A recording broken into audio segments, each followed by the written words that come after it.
Okay, I want to welcome everybody to Pediatric Grand Rounds, and I'm going to turn it over to our Vice Chair for Education, Dr. Sandrain Van Schaik, to introduce our speaker for today.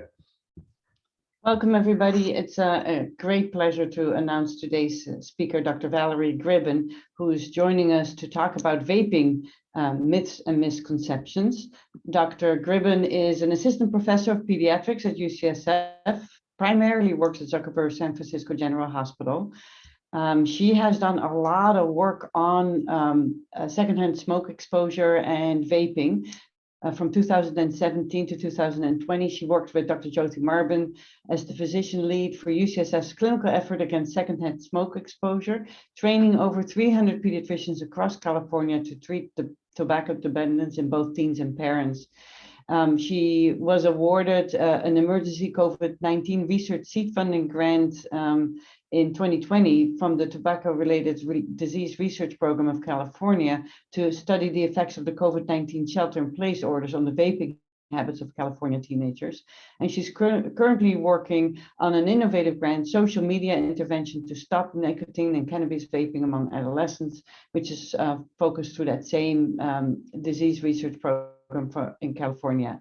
She was named as an inaugural AAP e-cigarette chapter champion for District 1. She's a fellow of the AAP, a member of the Northern California AAP Committee on Substance Use and Prevention, and an elected member of the AAP Tobacco Consortium. In other words, no better person here at UCSF or elsewhere to tell us all about vaping. Thanks so much.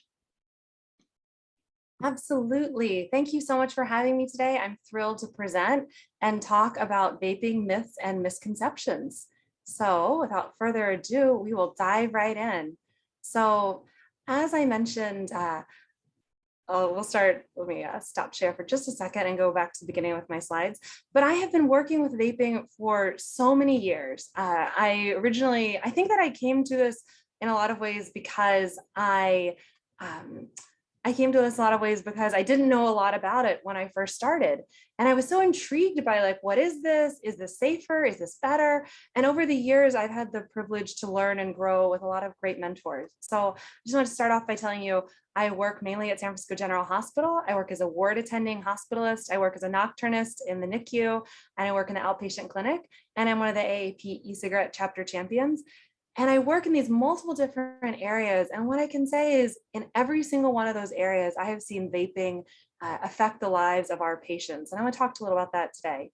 No commercial conflicts of interest. So we've got a jam-packed learning objectives, understanding the basics of vaping and e-cigarettes, recognizing how prevalent vaping is among teens and preteens, recognizing the influence of vape culture online. And I'm really going to dive deep into this.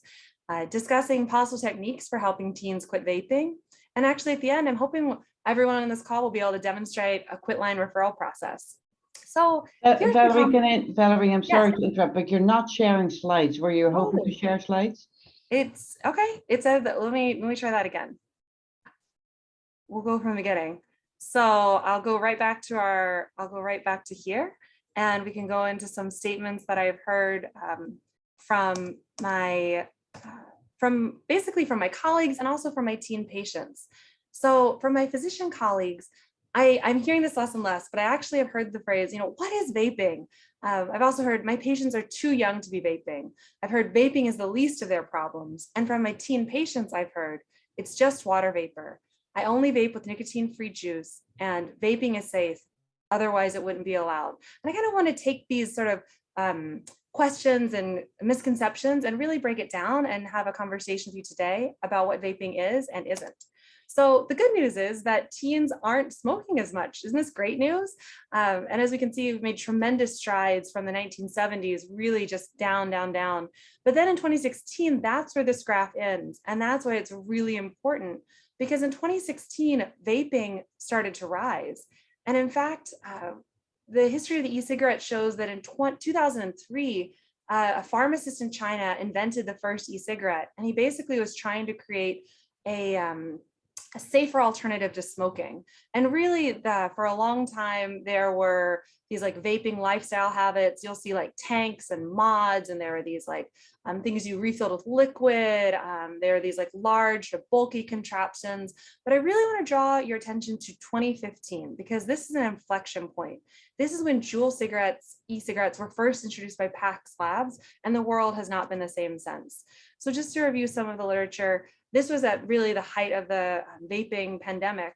And in 2018, vaping epidemic, more than 3.6 million middle school and high school students are using e-cigarettes.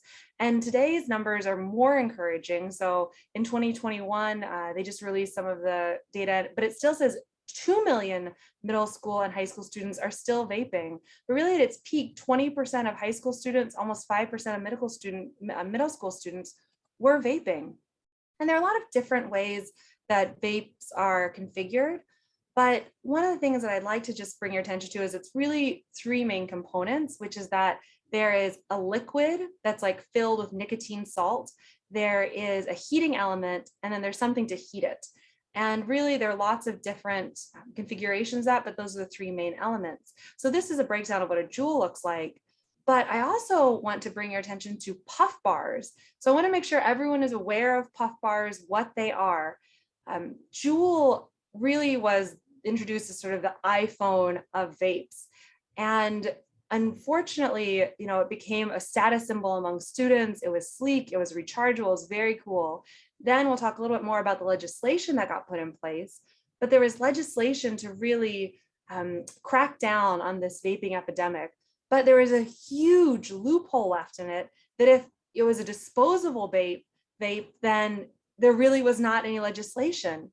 So puff bars actually are freely out there on the market, and they're disposable. So not only are they going into children's lungs, delivering the same concentration of nicotine as in Juul, they're also, you just throw them away. There's no recycling them. You literally just throw them away. So it's like it poisons the lungs and then it poisons the environment. Something that's interesting is that Puff Bar advertises synthetic nicotine that doesn't come from tobacco. And that's another thing that is really on the horizon with vaping. I was really doing a deep dive into the literature for the talk today. And synthetic nicotine is the wave of the future because almost all of the legislation we have in place currently is on to nicotine that comes from tobacco plants. So there are all these loopholes that if it doesn't come from an actual tobacco plant, does the law cover it? It's made in the lab. So they're really exploiting these loopholes. And I also wanted to say, we'll talk more about the advertising to children, but oftentimes, these are sort of the older vape products. But even then, they're saying this is a quitting aid aimed at adults. But I do not know any lifelong, 75-year-old smoker who really needs his poke juice, gotta vape them all. And something else I think it's important for us to know, I really encourage everyone to talk to their teens about this. Now we are having weed pens come onto the market. So basically what they're showing is that there are increases it says the 30-day prevalence of cannabis vaping increased 7-fold from 2013 to 2020. Preference to cannabis products may be shifting from dried herb to cannabis oil. So when patients are saying they're using THC, it's actually important to figure out, are they actually using some of these more concentrated forms that you can see in some of these synthetic products? Like, what are they actually using? So I think we've talked a lot about like what vaping is, and I think at this point most folks know what it is. But another thing that I hear is, don't worry, my patients are too young to be vaping. They're not like 17-year-olds, 18-year-olds. And what I wanted to bring your attention to is that it's starting earlier and earlier. So this is just from 2011 to 2015 when Juuls were introduced, and you see a 900% increase in vaping among high schoolers. You see that basically even from year to year, it was going up. And we ask ourselves, where are our patients going for their information? And I would say everyone is going on social media. So a lot of legislation that you'll see is like things from cigarettes where like you can't have a billboard outside of a school. You have to relocate a shop like this far away from where children congregate. But the vaping companies are very smart. and they actually put the billboard in the palm of children's hands. So you actually see this, there is a lawsuit in Massachusetts looking at how Juul was advertising when it first came out. And they had an opportunity to go a sort of traditional older adults who had been smokers for many, many years with one advertising company, but instead they pivoted and had a party, sort of a Juul launch party. They went with a campaign called Vaporized, and they actually showed that Juul bought ads on the Cartoon Network website. They bought ads on like mathplayground.com.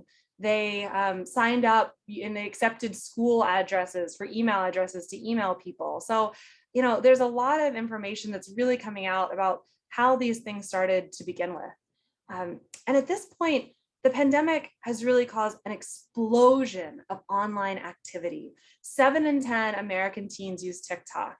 80% are using Instagram. You know, everyone is online. And one of the things that I wanted to share was I feel very strongly about going online and seeing what my patients are seeing. And one of the most unnerving things to me is I go on these various social media websites, I'm searching for Juul, I'm searching for Puff Bar, I'm searching for vaping content, and I get ads coming at me left and right for weeks after I have finished looking for research. And really these cookies stick to my browser, they're on my phone, it's what's getting pushed to me when I'm reading the news. And so I just want to imagine, like, there's no off switch for our teen patients who are online. If they start to fall into websites where they have these advertisements, they're clicking on links, these are things that are going to tail them, to follow them. And again, we talk about my patients are too young to be vaping. And I just wanted to say, this is a screenshot I took of where they had done a compilation of TikTok. And these are the faces of TikToker influencers who are doing one of the vape challenges. So in this one, you actually are doing a dance and you blow vape smoke out of your mouth and inhale it into your nose.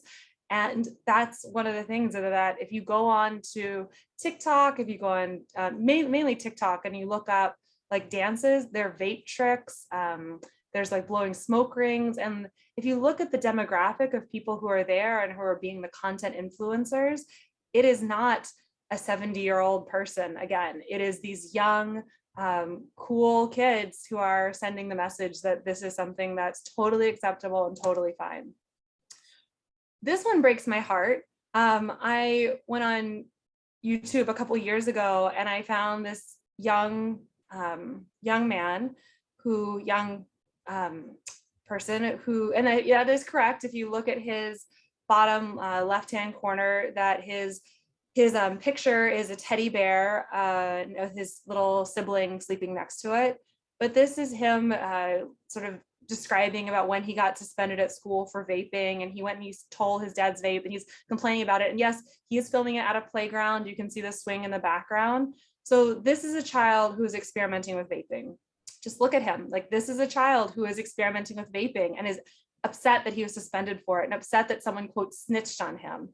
So when you think my patients are too young to really be exposed to this, I hope you remember this slide. I also went on Instagram. If you look up #vape, you can now see that's 30 million posts. These are some of the top ones that just came out. You look up Juul. This is 505,000. The one on the left was from a couple of years ago. So it's even, I was just checking, it's like more like 900,000 now. So go to your favorite social media site, type in #vape and see what comes up. Another thing is that TikTok is actually, they're meeting the needs of their consumers. The vape companies are, because here you can actually see they're advertising for vape companies. The one on the top is actually them showing about how you can order vapes online, and they will actually wrap the vapes up in tissue paper and then put like makeup or candy on the top and send it to you. So when your parents open the package, it will be like makeup or candy on the top, but underneath you'll have the vapes. And then you can see on the bottom, like, these are some of the more advertisements that they're seeing.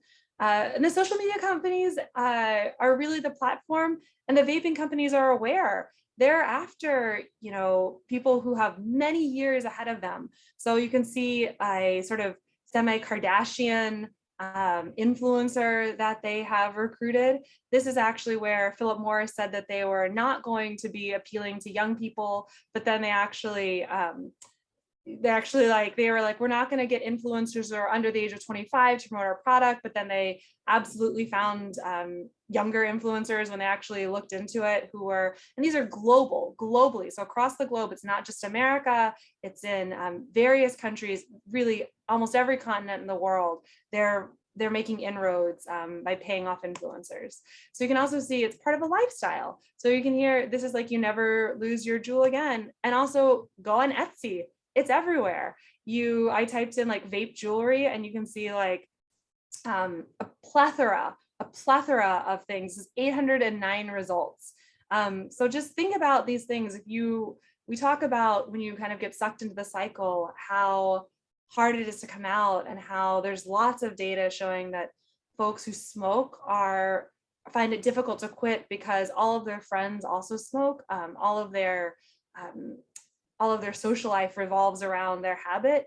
And you can see the same thing going on with vaping.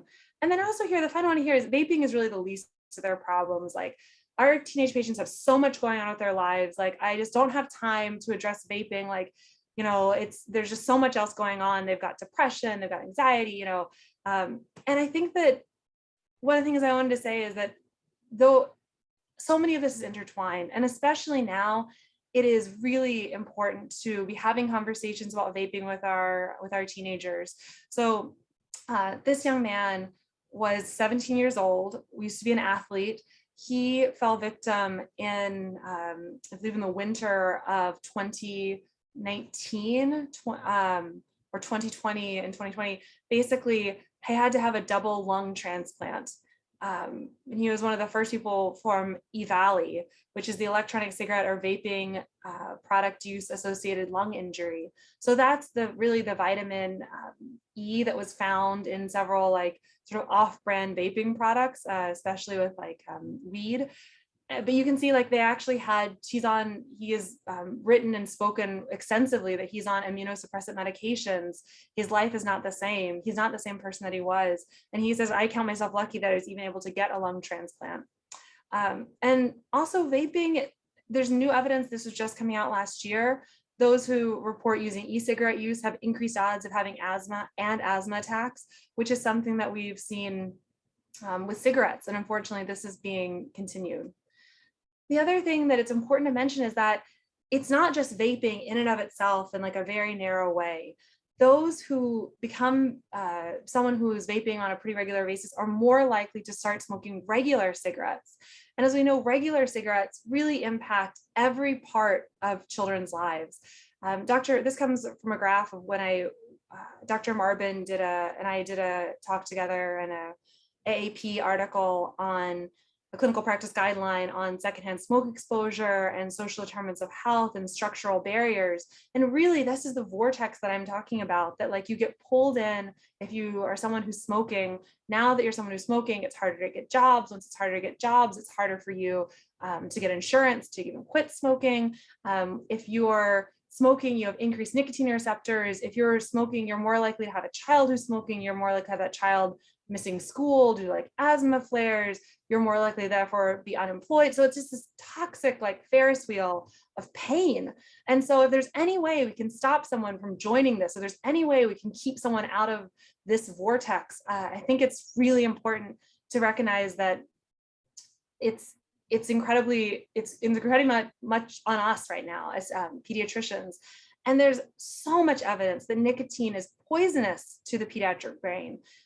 It actually, if you're in your teenage years or even younger and you're smoking or being exposed to nicotine, it actually worsens your mood, worsens your depression, worsens your irritability, makes you more anxious. So all of these things, and perpetuates these addiction pathways, actually more likely to have you be addicted to other substances in the future.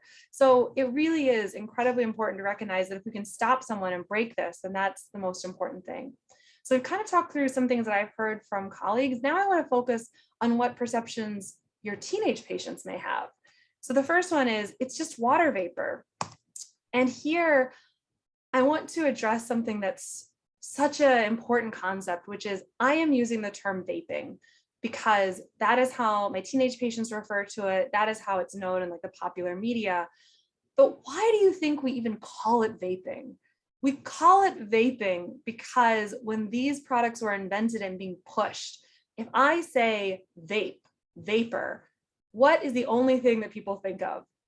Water vapor. So the word choice is so important that you're actually, the companies that be are incredibly happy to hear it talked about vaping because in our, this is from our teens who think that 66% think it is just flavoring in that. Another 13% agree that they don't know. Only 13% are thinking it has nicotine. Some of them think it has marijuana, and that may be, obviously if you're smoking like a weed pen, that's true. But look, 66% think it's just flavoring. And that could not be further from the truth.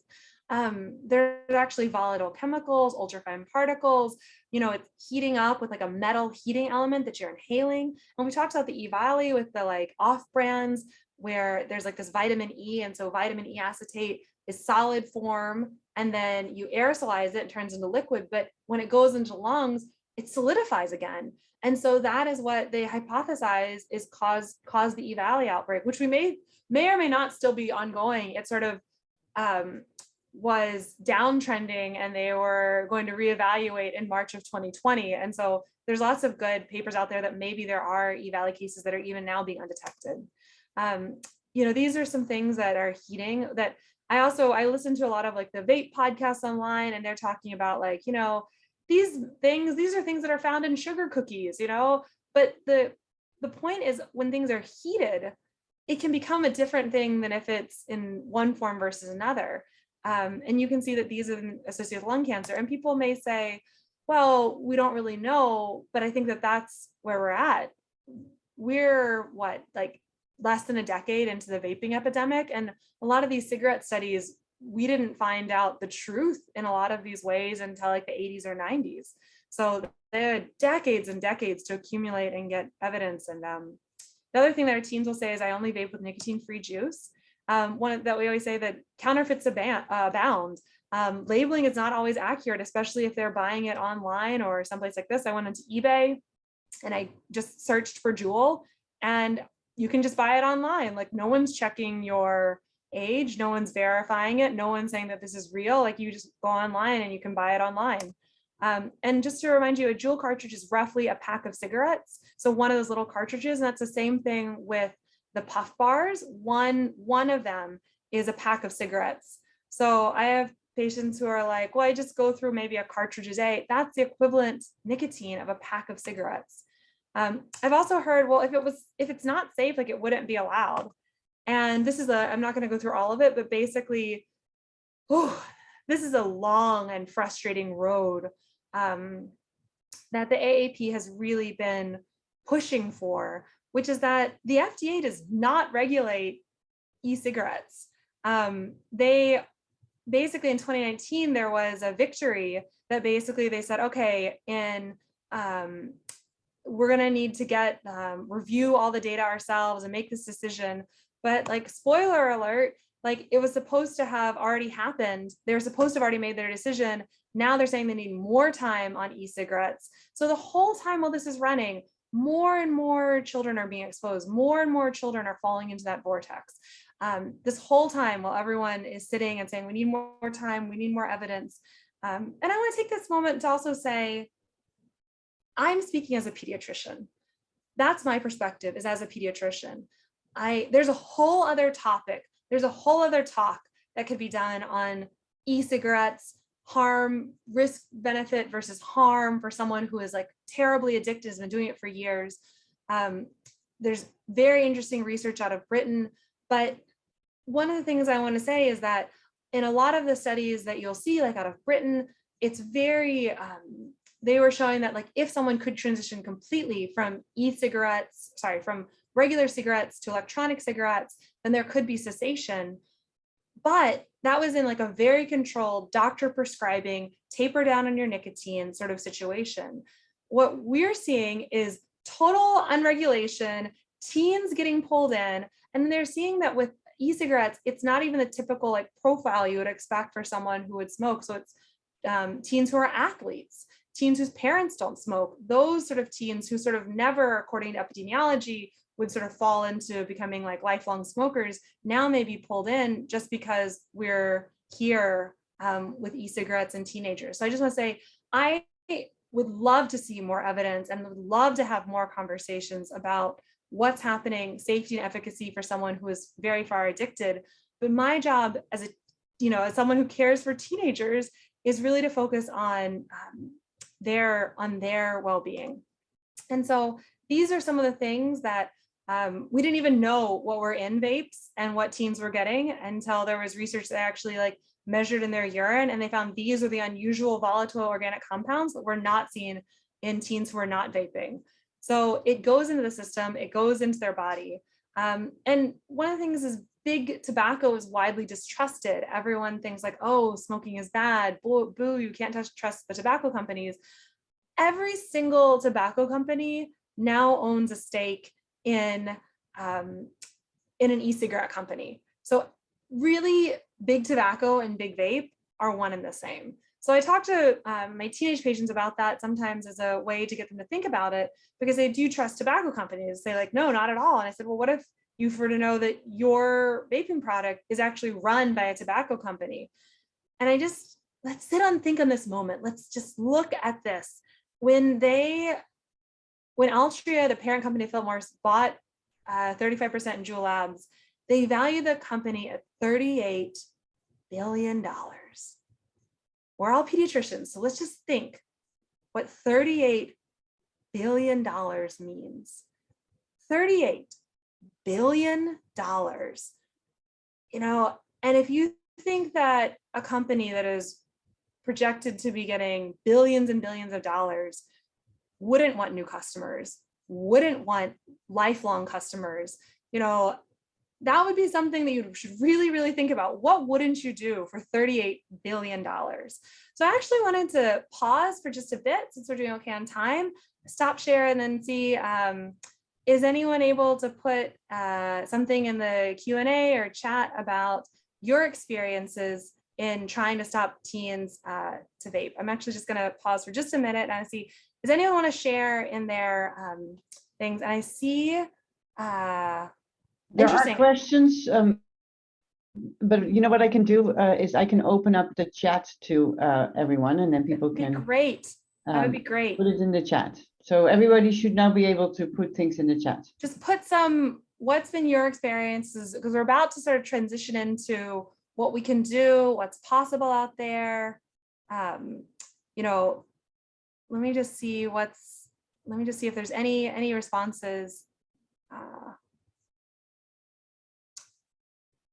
Because I'd love to hear, and it looks like Dr. Olivia Molyneux writes, our continuity clinic talk this week is all about the early adolescent well child visit, which is where we may be having some of these discussions about vaping. In your experience during a motivational interview, what information or ways of talking about vaping has been most helpful to encourage patients to quit? So while we're waiting for some other responses, I'll just mention for Dr. Molyneux, I do play up that people should have healthy skepticism. I think it's natural for teenagers to,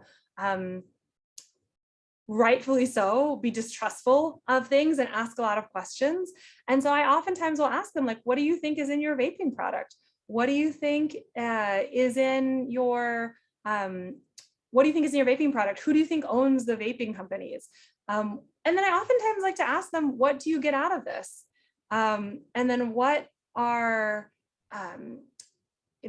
do you want to get out of this? Why do you like vaping? Because I think it's very important to like have the conversation. If they're doing it, they may enjoy it, but it's also helpful to like have them start thinking about what are some benefits and what are some things that are hard. One of the things that was very fascinating was I'm doing research on teens who are vaping and how shelter in place has affected their vaping habits during the pandemic and how like being virtual and things like that. But one of the things that was really surprising to me was I actually asked the question, are you looking to quit vaping? And 70% of them said yes. And I think that was something that really shocked me, that 70% of the teens said yes, that they were looking to quit. And I think in my mind, I thought, oh, well, maybe they're they're more certain about this, but actually 70% of them wanted to quit. And that mirrors what we see with cigarettes. 70% of people who smoke at any one time say that they want to quit. So I'm just seeing if there's any other, Dr. Van Schick, I'm not sure if I'm seeing any other questions in chat, so I might just go back and continue on if that's okay. Okay, so we're back sharing. And then, so one of the websites that I'd absolutely recommend folks bookmark if you're zooming in from this from home or at work, bookmark the visit. So Dr. Bonnie Halpern-Felsher is down at Stanford, and she actually did an incredibly powerful, she's done several different things on like smoking and vaping, like quite a giant in our field, but she actually has something called Visit, which is Vaping Information, Solutions, and Interventions Toolkit. So you can actually go online and everything you need to know. I really put everyone, if there's one place like that you would visit that is for pediatricians, 2 teenagers, 2 parents, 2 schools, this is the one place I would recommend. So Visit is just wonderful. There's PowerPoint modules, worksheets, videos available. And she actually has modules for schools. So it's actually ways that like if someone gets suspended for vaping, instead of like actually having to stay out of school and actually miss more school, they assign them like worksheets or information about learning more about vaping and where it comes from and what it can cause. And so it's a really wonderful resource. I recommend it for everyone. And if you have more questions, definitely head to Visit. And then now we're going to talk about cessation techniques, which is, so we've talked about all of this epidemic, everything that's going on. Now what? And I think that one of the things that I'm glad I'm giving this talk, because a few years ago I was giving this talk and there wasn't anything. Like I was looking online and there was nothing. They were just like, try to get teens to stop vaping, shrug. And I'm happy to report that there's some really new and innovative research that's going on and techniques that I hope I can share with you so everyone can feel confident in talking to teens. So just to review, this is from an article Dr. Marvin and I wrote about secondhand smoke. And so I still think when we're talking about vaping, it is a similar mental model that I have in my mind. So there's so much data on secondhand smoke, trying to convince folks who smoke to like quit or cut back. And one of my favorite interventions is called CEASE, which is the Clinical Effort Against Secondhand Smoke Exposure. So I worked as our UCSF CEASE champion for 3 years. And the basics of CEASE are ask, assist, refer. I used to teach this to our residents and we would like chant it. So you don't have to unmute and chant, but ask, assist, refer, ask, assist, refer. And that's what I would say is a good model to replicate with vaping. So asking is keeping the question broad. And so this is for like smoking, but I would say like, you know, when you're talking to a teenage patient, say, have you ever smoked any vaping products? You know, you can use different terms like e-cigarettes, weed pens, anything like that. And if they say like, yes, then you can say like, oh, how are you doing right now? Because maybe they experimented, they stopped, or maybe they've switched to something that's a different concentration. And so once you kind of figured out what they're doing, then you can assist them. So brief motivational interviewing sessions have been shown to work with smoking cessation. And I do believe that it helps with my teen patients. NRT is an interesting question that we'll talk about a little bit later, which is nicotine replacement therapy. And then referring. So we used to have like the California Smokers Helpline, but it's all been zhuzhed up and it's something new. And we'll talk a little about that. But remember, ask, assist, refer. Those are our 3 steps. And we're going to go in and talk to a teen who vapes. And the USPSTF actually released a recommendation on adolescents and tobacco, and specifically on vaping. And this is an article I wrote with Dr. Jonathan Klein in Chicago, which is a little bit of just some disappointment with some of the decisions that were made with there. So for example, one of the things that we totally agree on is that the most important thing is trying to prevent children from getting hooked on vaping in the first place. So much effort needs, legislation and talking to children and really trying to get them, preventing them from getting hooked in the first place. And then really, but the one that we kind of go back and forth on, and we sort of have a different perspective, is that there have been studies looking at nicotine replacement therapy for vaping. A lot of the studies were very binary, as in you're given nicotine replacement therapy and you're given motivational interviewing, and then or you're given nothing. And then at 6 months, have you completely quit vaping?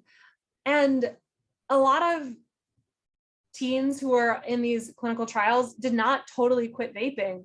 But one of the things that we really would like to push is harm reduction. And I'm actually working on a paper now really outlining if you can get someone to even go from a full pod to half a pod and space it down or go down any amount of nicotine that's not going to the brain. Like if you can just decrease any amount of nicotine not going to the brain, if you can decrease anything not going to the lungs, I consider that a win-win situation. So I would say that I believe that we should be talking about harm reduction with teens and vaping. So the link to this is very hard to remember. So just remember, Google AAP NRT. So the American Academy of Pediatrics actually has dosing guidelines for nicotine replacement therapy.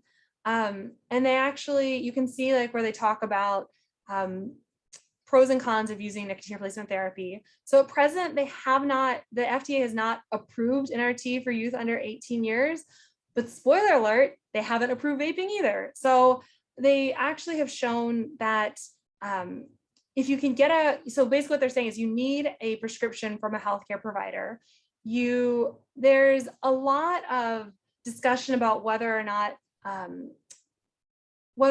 parents need to be notified if you're giving this medication. I think that the best thing is kind of check with each individual health plan, because if in California, if teens have a substance use disorder, then you're allowed to prescribe medication without parental consent. On the other hand, I think that it's really helpful. Usually parents know that their teens are vaping, especially with as much teens are being home these days. So I think that it is helpful just to bring it up so that parents can be aware of it and help assist them with it so they can support them in their quitting journey. So just Google AAP NRT for dosing guidelines. And then I love this, and it looks like my slides got a little bit messy, but if you just text the phrase ditch vape, so you can see on the left-hand side that 88709, I did this last night and I just texted it and then screenshotted it to send it and show you. It's basically it's from the Truth Initiative, which is, and they have basically called This Is Quitting, and it's a totally text message program. So it's reply with your name and age to get started. And they're ready to quit, text the date you want to quit. Now that's awesome. And so the one in the middle is from an old number they used to have, but it's the exact same thing where they have motivational quotes from other teens who have quit. They encourage you to keep track of your Juul, think about what you're doing, know your triggers. So it's just advice for it that just comes solely through text messages. And so you can actually see on the right, they published on this, and it showed that the 30-day abstinence rates were almost double those who were randomized to control. So even though, I think it's important to bring up that 16.2% is not a high number. And I think that speaks to how addictive things are and how addicted these are. And again, you can easily vape way more than nicotine in a carton of cigarettes, and there's no cap on how much teens can be getting. So I still think that it's a victory that 16.2% were able to say, and this is with abstinence. So this again is totally quitting. So there are actually even more compelling data that people were able to quit down, to cut down as they went. So the California Smokers Helpline has now rebranded itself. It's fancy, it's much cleaner, it's much more modern looking. So it's now called Kick It California. You can see at the top, and this is my recommendation for everyone is, pediatricians, we speak with parents who are doing secondhand smoke. We speak with teenagers. There's really, people smokeless tobacco. So at the top, you can see the many different parts of it. And Kick It California is paid for through our tax dollars. So it is in your interest to want to help people get referred to it, make use of it. And there's much compelling data in regards to smokers helplines from like the 90s, basically showing that it can double, which is similar, it can double people's abstinence rates if they get connected to the California Smokers Helpline or any helpline. So Kick It California. So bookmark this. If you're in urgent care with me, it's pretty likely that I will, if I hear the sound of like cigarettes or vaping or anything, my ears will perk up and I'll hop on over and just say, bookmark this. Bookmark it on your Chrome bar, on whatever browser you want. And I literally have it bookmarked on the one that for wherever I badge in, I have it bookmarked on my primary browser. And if I'm in any room and a patient says, like a parent says they want to quit, a teen says they want to quit, and it says like, if you need a guardian consent, if they're under 18 for the referring organization to share information, but like usually the parents kind of outside. Again, as I mentioned, most parents know that their teens are doing these things and are really happy to support teens in their quitting journey. But just put your name and information on the left. And then I have my patients just fill out the things on the right. You click send, and basically you can get, there are many different ways you can do it, but this one specifically is for if you want telephone help in quitting. So it's 6 up to half-hour sessions in a language of their choosing, in English, Spanish, Korean, Mandarin, Cantonese, and Vietnamese, which are in a language of their choosing. They will actually call them and have these like free sessions. And I have listened in on some of those calls. I've heard how they talk to our patients, and mostly it's really warm and supportive. I had one that I was talking to a parent about it, and she said, yeah, one of the first questions they were asked me, they just were like, tell me about your journey with cigarettes. And I mean, it was just this like very supportive, very pro thing. And as I hope that everyone knows, 90%, 80 to 90% of those who become like lifelong smokers or people who smoke started under like 18 and under. So it's happening on Pediatricians Watch. So this is for vaping, smoking, anything, just bookmark it.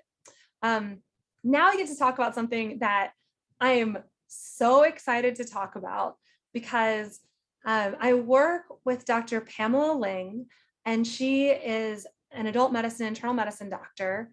She really directs a lot of the tobacco control efforts and is a national leader. Dr. Ling has recognized that at this point,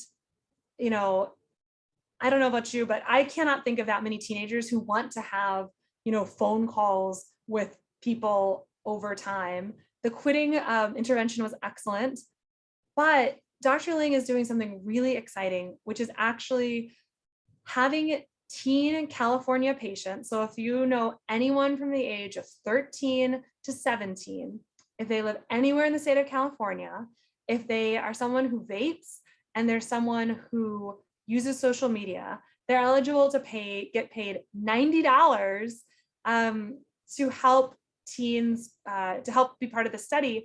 And basically, it is an intervention that is going to be run entirely through social media, specifically Instagram.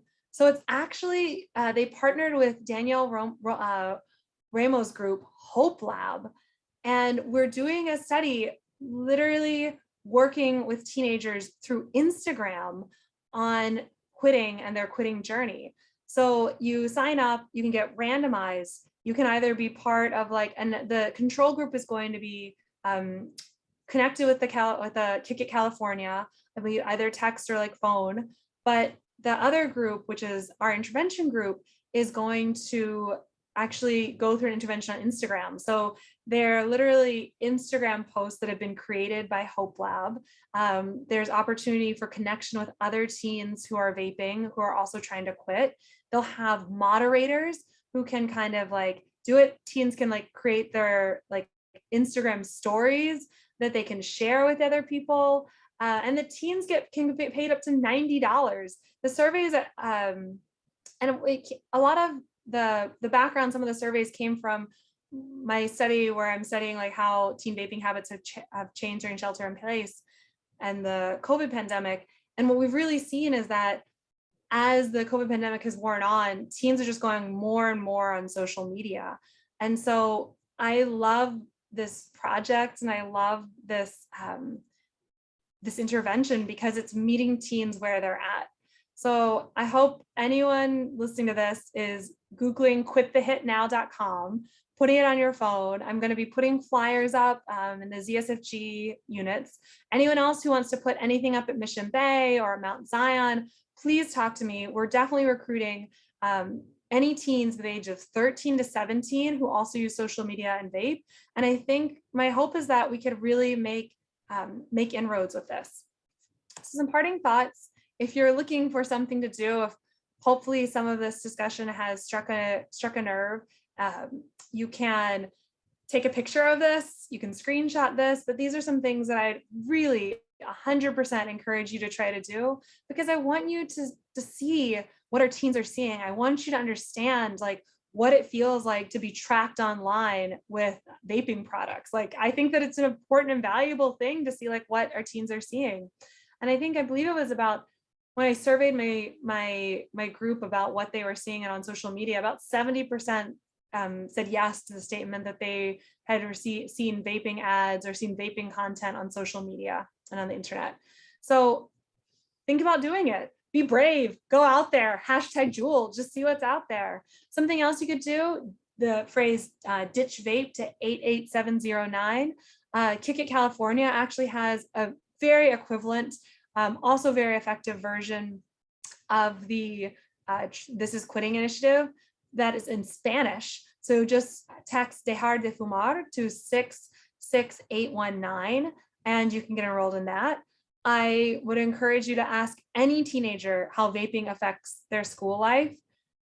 This is going to be pretty, this might be a little rough to hear, but I had a teenager who said that she was like getting written up because she was late to school, late between classes. And I was like, why? Because she was like such an amazing, like dedicated, brilliant student. And she was like, the bathrooms are all full with people vaping. And I was like, what? And she's like, yeah, I can never get to the bathroom. Like I have to wait because she's like, everyone's vaping in the bathroom. And she's like, you walk in the door and she's like, you're hit with this like sickly, like mango, peach, blueberry ice, like flavor. She's like, it's just been really unpleasant. And she's like, and I would never have imagined that this is something that is affecting students so much until I really reached out and started asking teens. And then I really want to say anyone you can refer, anyone who's in California, age 13 to 17, to hitthequitnow.com. Maybe we can see them there.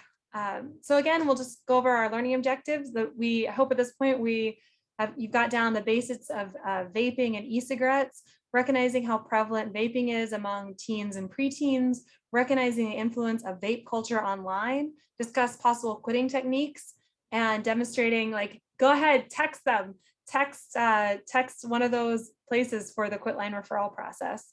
So any questions? That's my email address. I'm happy to answer them, and I look forward to a lively discussion with the group.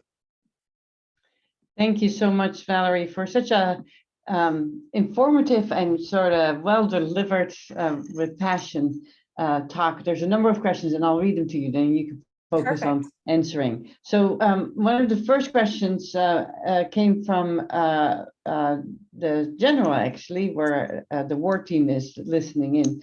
A resource with all the products and the nicotine THC content. I feel like even if a patient told me what they were using, I wouldn't know what that meant in terms of concentration. I'm a huge fan of doing a Google because things change all the time. that's one of the things that I really took away from this, is that this is evolving so quickly. Like even Puff Bar was not really a known quantity on the market until the crackdown happened with Juul, and now they're the #1 product with teenagers. I will say, if you Google it, I'm actually gonna just pull up like the Puff Bar website, because and I'm just gonna screen share that a little bit, because I think that it's also important to see how many, you're completely right, how many different flavors there are. So if we go to like the Puff Bar website, you can see there are tons of different concentrations. So here is really their different numbers of, and then you can see also, I was like, wow, it feels like a welcome gift just for me. Like, I just need to enter my email address. Like, I don't see something asking me how old I am here. And you have to say like, no, thanks, I don't like free offers. So, I think that's fair. So if you go, just Google, basically they're different concentrations. So according, from these websites, per what they say, and again, no one is regulating them. No one is checking Puff Bar. No one is going in and visiting their labs and seeing how much there is. This is what they're telling us. This is what they're saying. No one is double checking it. So, but these are ones that are sort of more famous and maybe more scrutinized, like Juul and Puff Bar. But if you Google vapes, there are so many different vapes. But this is like a 5% nicotine 5% nicotine salt. And so this is, if you Google that AAP NRT, this is it's a whole packet that's actually put together by an amazing scientist at Yale. So you actually can see how many milligrams. So if they vape a whole pod, that is equal to 21 milligrams of nicotine, because it's the same amount. And the only reason we know that is really just sort of testing people. But you can see that if they vape a whole pod, usually you can do like a whole patch. So a whole patch for a whole pod for like Puff Bars or Juul. But I would just say, like, go here, look at it. But basically the basics behind it is you put on a patch to meet their baseline nicotine craving. And then if there is a craving they get on top of it, you use the nicotine gum. So you have to chew it and park it in the cheek. So one of the things to know is that it takes 30 minutes for the nicotine gum to actually hit the brain. So it's like they also have to be very conscientious of, they have to know when their cravings are and what it looks like, and basically that sort of thing. And then here's the lozenges. So you have to be very conscientious of your nicotine addiction to be able to really know oh, okay, I'm getting out of school, I'm probably gonna want to take a hit, I should chew this on the earlier side. This is the Hooked on Nicotine checklist that we use. And I think it's very helpful to really give to teens and see how they can, it helps them see how they're feeling. And it's any score greater than 0 indicates that the youth has lost some autonomy over their smoking or vaping. And this indicates that nicotine addiction has indeed begun. So you can see some of these questions that most of my teens at least answered at least positive to one of these.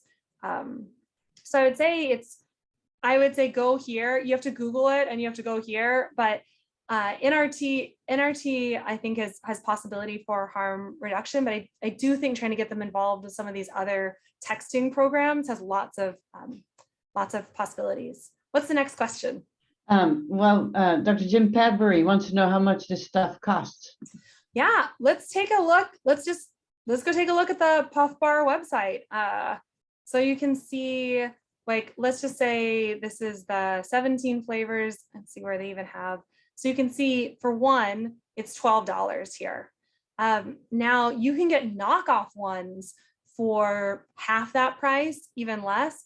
But there is a pretty unnerving study basically showing that when teens were buying them online, a lot of them were manufactured in other countries, and they just sort of they were counterfeit, and they were basically no one knew any, there were tons of heavy metals. There were lots of mislabelings. At one point they said there was nicotine free, and then it had a ton of nicotine. Other ones said that they had nicotine, it had 0 nicotine. So you could, if you buy it on these other websites, it's just a total gamble, but you can see around, and if you think about like a carton of cigarettes costs about, $12 in San Francisco. So you can kind of, the more you can think of like one of these, carton of cigarettes, those work pretty well. But I just want to imagine how much you're paying, like how much you're spending on this, like $12, $10 in a whole month, that's $300. That's a ton of money for a teenager. One of my stories that I am really happy about is I worked with a teenager who cut back, and the next time I saw him in clinic, he had these like super fancy shoes, and he was like, these are my jewel kicks. And he basically was like, I cut back and I put the money towards buying these shoes. So he's like, I wear them, they're really cool, and it makes me really happy to think that I saved up this money on my own. That's a great story. I think this was actually in response to a question you posed to the audience earlier on, but Dr. Hassan Hamandi is just mentioning that he has seen sloughing esophagitis with vaping. Wow. Dr. Hamandi, thank you so much. I saw that in the chat and I wasn't sure what it was in response to. Yeah, that was oh my gosh, that is terrible. I mean, and that's the thing, like, when you imagine it, there have not been animal studies done on these products. There have not been. So one of a researcher I heard talk about it say, if there have never been animal studies and there have never been guinea pigs to study vaping, and you're vaping now, who does that mean the guinea pig is? And I think that is also something to help teens think through. Just remember that last part, that they're like, no one is looking at this. No one is regulating this at this point in like any really meaningful way. So just think about that with our teens. That might actually be a response to Dr. McNamara's question, because she asks, following up on your points about harm reduction, do you have any talking points to share with young people about the specific risks of vaping synthetic THC? Yes, absolutely. Things are moving so quickly, and science takes a really long time. Good science takes a long time. And so I feel like, the new thing is Google like anxiety pens, Google heated tobacco products, Google, there are tons of new things on the market that no one is regulating. No one really knows what's in them. No one has done studies on it. We don't know what's going into their lungs. We don't know what's going into their blood. We don't know what's going into their, oral cavities. So like, I think those are all really important things to really message. Like, we don't know that everyone knows cigarettes are bad for you because of decades and decades of research, and so many people died, and to make these like compelling links. And I don't want my students being the ones to bear out these downsides. Again, I think that there's lots of interesting information for older adults with harm reduction, but for our purposes, I think that we really have a call to action, especially during the pandemic. So I'm watching the time, but any other questions you have, anything else anyone wants to know? The last thing it says, does California include support for cannabis use?